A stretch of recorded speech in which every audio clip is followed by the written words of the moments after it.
About 10 days after 9/11, I went through the Pentagon and I saw Secretary Rumsfeld and Deputy Secretary Wolfowitz. I went downstairs just to say hello to some of the people on the Joint Staff who used to work for me, and one of the generals called me and he said, "Sir, you got to come in. You got to come in and talk to me a second." I said, "Well, you're too busy." He said, "No."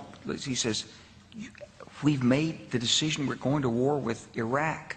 This was on or about the 20th of September. I said, "We're going to war with Iraq. Why?" He said, "I don't know."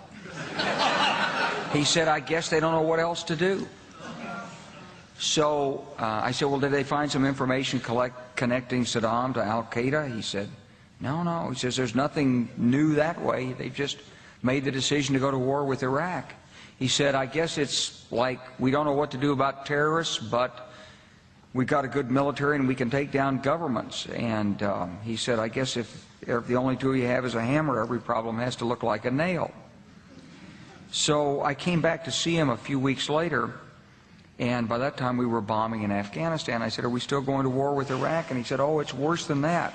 He said, he reached over on his desk, he picked up a piece of paper, and he said, I just got this down from upstairs," meaning the Secretary of Defense's office, today, and he said, "This is a memo that describes how we're going to take out 7 countries in 5 years, starting with Iraq and then Syria, Lebanon, Libya, Somalia, Sudan, and finishing off Iran."